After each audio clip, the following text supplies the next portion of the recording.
the doctor thought we weren't being real because of our response. She thought we weren't being real. And because she came in the room and she told me, she said, you might as well get everything together because she's gonna die. It was pretty cold. And so my wife began to cry, and I just whispered to her, and she was a Christian too. And I said that God is in full control. Then I turned back to the doctor, and I restated that. And so when we would go to see the doctor, she thought that we weren't being real. But after she saw our clearly living the faith, she wanted us to go on national TV because my wife had contracted AIDS. This is in 1988. And so, like Rabbi said, it was unknown. And so, but we were so convicted that she wanted us to go on national TV and hopefully help the rest of the world. But my wife was so disappointed, she wouldn't do it. So I'm saying all that to say I use myself, I can use myself. But I said that to say that, we have to be sensitive to the people who are going through. People go through, you don't know why they go through it. Could be guilt. Reality sometimes people don't want to let go because they're guilty of not doing what they could have done for this individual who's now about to pass away. But I think it's about making them feel comfortable and helping them to accept what's happening. But at the same time, as my brother said, hope has to always stay alive because God does miraculous things, and we've seen it. But you don't want to put it in a way that gives them false hope either. So you have to balance it out because no one knows. The doctors don't know. They don't know. They speculate, but they don't know. So you have to always keep that ray of hope there, but at the same time, you don't want to take people up too high in hope and cause them to crash. So. I always think about it as how can I be the most calming and loving presence. I think I know hospitals can be comforting, but most of the time they're not. Sorry. They're kind of scary. There's a lot of machines, a lot of people in and out, and I want to be, when I go in to a patient's room, how can I be the most calming and loving presence? And hopefully they also have family and friends that are also that, but that's what I am most focused on, is calming, loving, comfort. And I tend to let, I want people's theology or where they're at to guide it. Like, I'm not here to bring my own theology or even what I think Jewish theology says. It's up to them. So, I'm gonna ask some questions, or they're often just tell me how they're feeling, and let that guide the moment, and work with that. If people are not able to articulate things, which is sometimes the case, then how can I be someone that brings in comfort? Like, for example, at the nursing home, I would sit with patients and just sing and pray and just try to bring them some comfort. It's like elderly people who had like Jewish songs that they used to love, and maybe I knew them from when they were able to articulate those songs or share that, and I would just sit and sing with them and bring them comfort in those moments. And I know that is hard for y'all maybe to like think about and do, but like, I don't know, I kind of think you could. I'd like to add something else. I have a friend, he's a pastor, and he's dying now from cancer. So I went to see him Sunday here at the Duke Hospital. And while going to see him, I just said, what can I do? What can I say? And I just went in and comforted him by making him laugh. And I remember one time I read something, a person laughed themselves back to wellness. So I just made him laugh and gave him fist bumps. So you just have to, the moment will tell you sometimes what you need to do at that moment.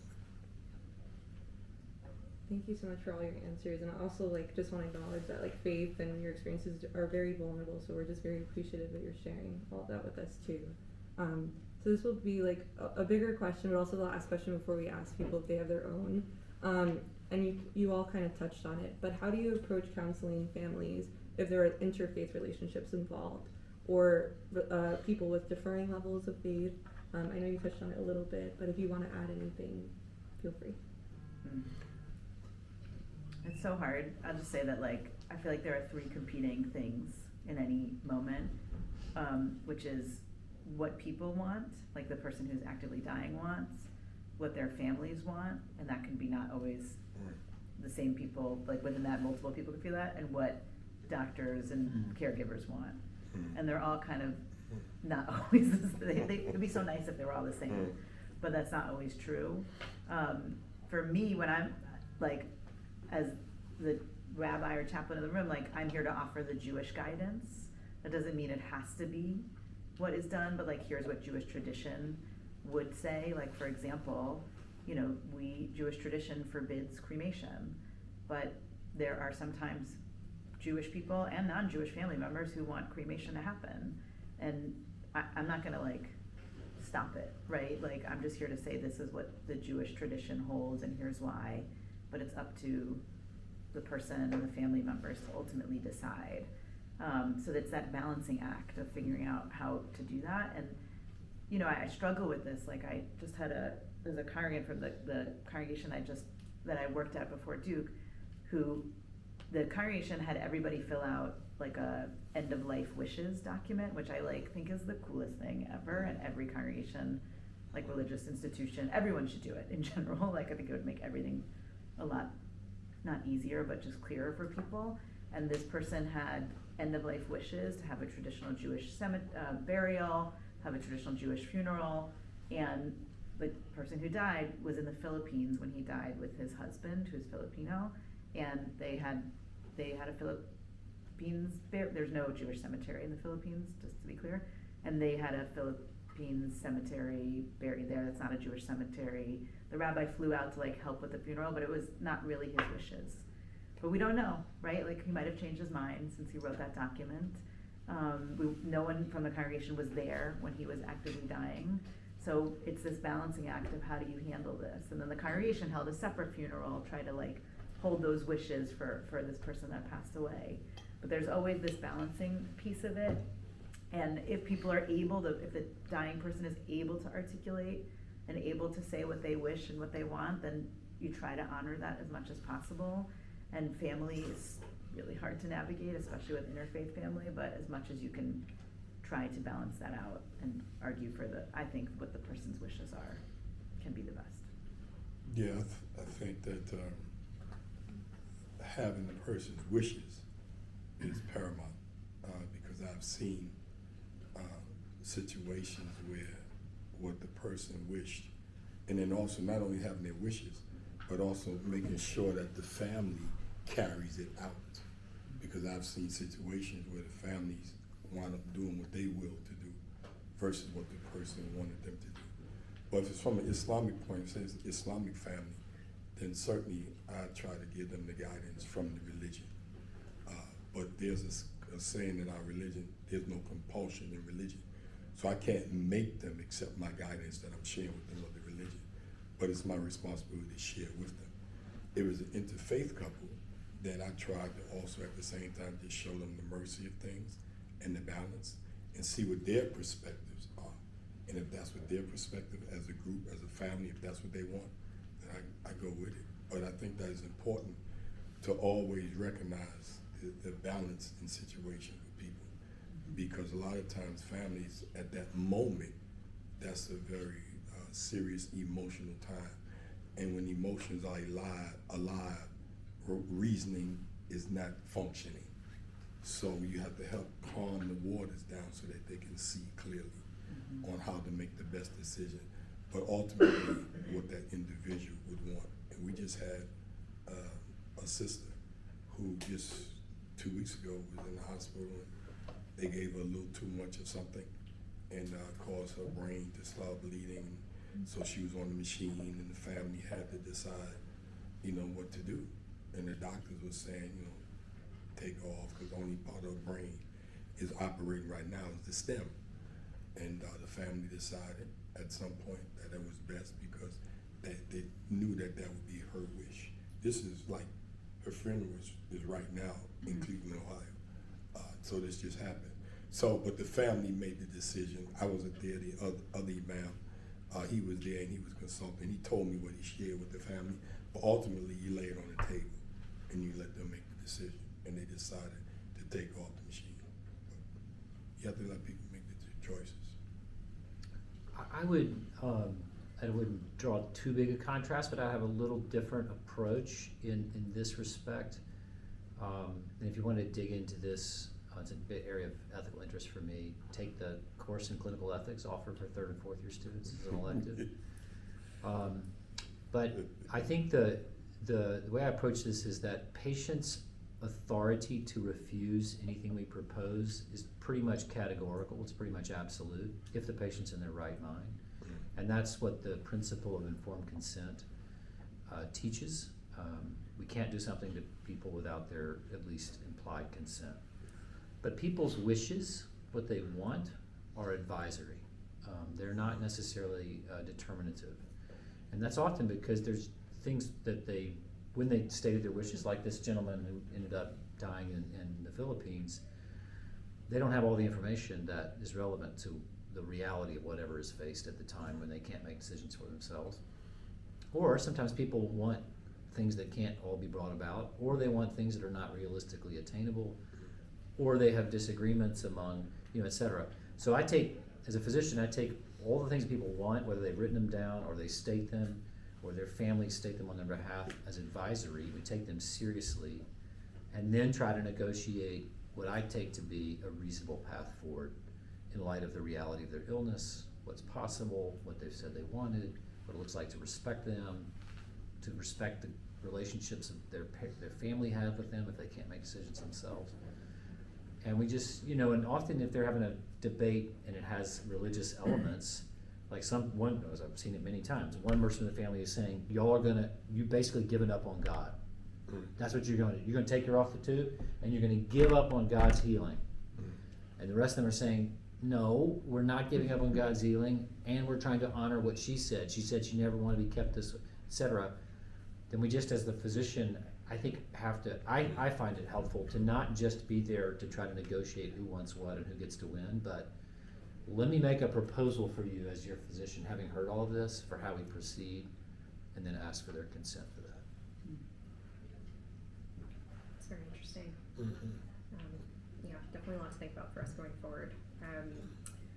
All that being said, we want to open it up to the floor for questions at this point. So if anyone has questions for the panelists, please feel free to raise your hand.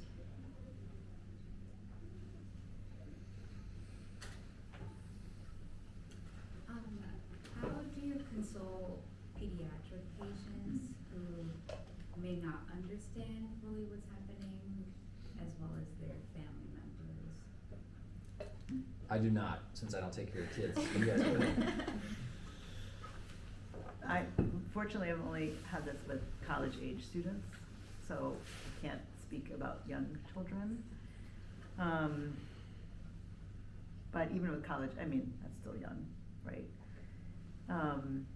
But they kind of knew what was happening, right? At college age, and you have to, everyone was honest about what was happening. People dying young is one of the most painful things I think that anyone, doctors, patients, family members, can go through. And there's so much fragility there in the care, and if the child doesn't know what's happening. I can't imagine that in so many ways, but I think and this is hard because parents sometimes have different approaches to this. Like, some parents want to do everything upfront, honest, and others want to sort of protect. So you might have to follow their lead on that. But from my perspective, it's again about loving comfort, and offering people some solace in the last moments that they might have together, and bringing that, the love and hopefully support that people need. But it's not an easy way to, there's no, Judaism is not here's what you do for children, whether it be honest or not honest, but yeah. I would have to agree with the rabbi, and as a person of faith, the family, faithful people, then I'll just try to draw on that as comfort for them. But there's not a whole lot that you can say in a situation with a child. It's just not. Sometimes just being present, and they'll cry and lean on you, and then maybe you can get a word or two in that may help them calm down. But it's tough. It would be tough.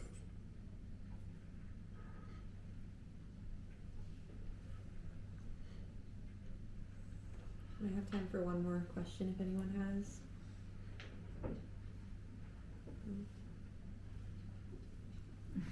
Another one. There's one more over here too, we can do both. Why don't y'all both ask your question, and then we'll answer them together. Put them together. I mean, I was curious about like the process after death, like the burial process, and like how is that important, or what does that mean to you guys? And So like, important. you know. Okay. You wanna go first? Yeah, I go Okay, first. excited. You got excited. Something you can say something about, right? I finally have something concrete to say too. Go ahead. Okay. Well, first thing when a person is dying, and this looks like it's that moment, we get them to recite the Shahadatain, witnessing that there's no God but God and that Muhammad is the messenger of God. And then when the person finally deceases, is encouraged if their eyes are open, try to shut them, mouth, try to shut them. And then we do our own washing of the body. We wash the body. If it's a male, naturally men will wash. If it's a female, female will wash.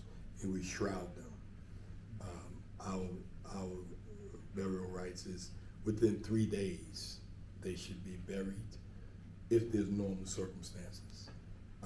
We don't embrace autopsies, but sometimes you may have to have one because the death may be mysterious. And for example, with this sister I was just talking about, I understand that she had to be embalmed because she was being put on a plane.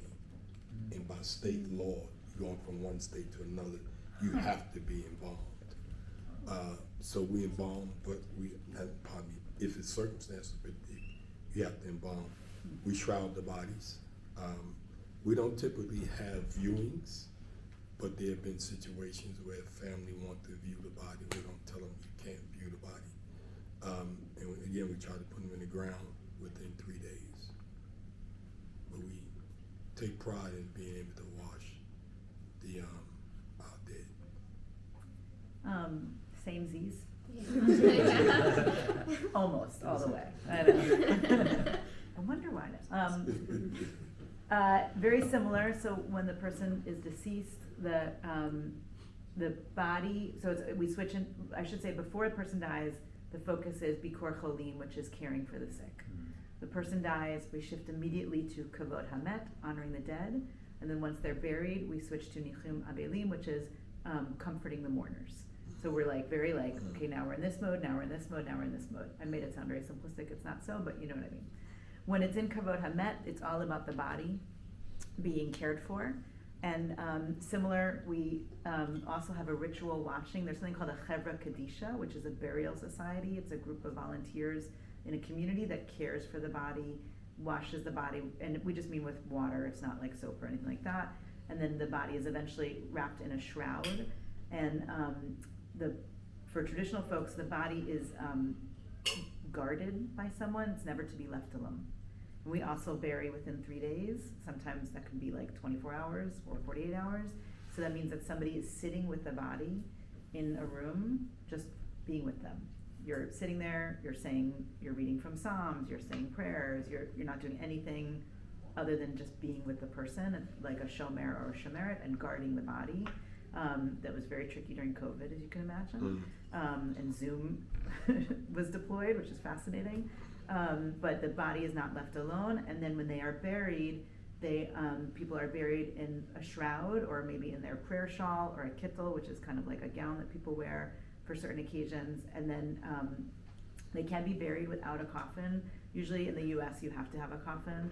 So the coffin is not allowed to have it's supposed to be very simple, and it's supposed to be able to decompose quickly because we want to go back into the earth with quickly kind of thing is the idea. So it's just a simple wood coffin, no metal screws. They like make these special wood things that allow it to close so the body can decompose. The funeral is not open casket. Before the burial happens and before the funeral, usually the immediate family members like they do like I don't know what the phrase is, but like check to make sure it's the right person. There's some phrase for it that I can't remember, but they like check in a private room, but then otherwise the casket remains closed and it's not open until the person is buried, and then obviously it still remains closed. And then the other interesting thing that I was going to share, and now it's gone. It was about burial and Why are you death. thinking I'll share? Okay, go. It'll come back to me. We have some, we don't encourage spending a lot of money on caskets, pine box. Yep. But the difference is at the cemetery, we take the body out of the box and men get down in the grave and the body is lowered down in the grave. The body has to be, the head has to be facing the Qibla, the direction. And then we actually pile the dirt on as well. And there's different slats, etc., so the body is like pressed in correctly. And then we kind of put the dirt on the body ourselves.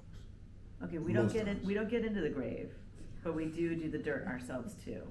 So usually there's a custom, once the body is in the hole, like and usually in the casket, each person at the funeral will take a shovel or a handful of dirt and place it on top so that everyone, because it's about honoring the dead, you're not excited to put dirt on, but everyone participates and adds some dirt. Some people have a custom of putting the shovel upside down, like, a shovel looks like this, but then you lift the dirt up where it looks like this, so only a little bit of dirt gets on as a symbol to show that you're not excited to do it, but you're doing it. But we don't get in. It's very interesting. And then as soon as the body is buried, then it switches to comforting the mourners, and that's when the mourning period starts for all the people, and everybody switches gears to that. I'll just say, listening to this, Christians don't have, to my knowledge, in any of their traditions, a lot of dogmatic teaching about how the body's to be handled. There's a general tradition of handling the body with respect, but people do all kinds of different things. A lot of Christians today are cremated. I will just say, so even the Catholic Church, which you might think might be the strictest, has a general preference or disposition for bodily burial, not cremation, but does allow cremation, and I'm not aware of any Protestant community opposing cremation. I will just say, listening to this, I find it really powerful, the practices you guys have described as a kind of witness to the character of human life and our mortality. I mean, interesting, today for Christians is Ash Wednesday, so we're receiving ashes on our forehead. I have not been yet, but with a statement, from dust you came, to dust you will return. And it seems like these practices really involve the whole community in that remembrance in a powerful way. I remember my things. Are you ready? Yes. So because of this, it has to do with y'all. If someone's traditional and wants to do this, they won't leave the body in the room, right? Because someone needs to be with the body, they might say someone has to stay with them the whole time. So y'all know That's not always going to be the case for all Jewish people, but that's can be tricky, right? Because sometimes when people die, they have to move the bodies, and so they might want to stay with the body till the next person comes or the morgue comes, and they coordinate with Jewish funeral homes and that kind of thing. The other thing that's interesting, we also don't do embalming because we want to give the body back. Organ donation is considered a mitzvah for most Jews, not all Jews. It's like a good thing. So many Jews are okay with organ donation, even though it sounds like it's contrary to putting the body back in the earth the way you found it. But because it's saving lives, it's considered to be a good thing. And then the body can be buried. Autopsy is not allowed unless it's medically or criminally necessary kind of thing. But if it can be avoided, a lot of Jews are very anti that. And then the cremation piece is particularly sensitive to Jews, not just because it's forbidden because we're supposed to go back in the earth, but also since the Holocaust, it's a very sensitive area for a lot of Jews. They're very anti-cremation because of that. So there's even been some progressive movements of cremation is more ethical or More environmental. yeah, environmental, and a lot of Jews are it doesn't matter. This is too much Holocaust energy and we can't have that. And then the last thing I'll say is that we don't do flowers and this is just good to know for working with Jews, because you'll always maybe have Jews at your hospital and their family member dies, don't send flowers. We don't do flowers. We're not, flowers are like in Jewish tradition, like life and happiness, and death is not. So, What is appropriate? So what is appropriate is to send meals to the mourners or to donate to charity, to support the mourners through their mourning period, and sometimes there's like a coordination of that, or donate to charity in the honor of the person who's deceased. So often you'll see for a Jewish like listing of obituary or whatever, like in lieu of flowers, please donate to X charity. And that's usually the case. It's not like if you send flowers, no one's gonna be like, I hate this person. But you know, it's like not, you know, when you go visit a gravestone, you don't put flowers on the gravestone. Instead, you bring rocks and place the rocks on the gravestone as like rocks have historic significance of you visited a place in memory. Yeah. So don't send flowers to your Jewish friends who are in mourning. Thank you so much Yeah, to the sorry. panelists. Oh, no, you're okay. I just wanted to give the opportunity for people to leave if they have class, because I know class is starting soon. But if you have questions, I don't know if you're going to stay. Yeah. And also feel free to grab extra food. Thank you for coming. Thank you. If you Thanks for having me.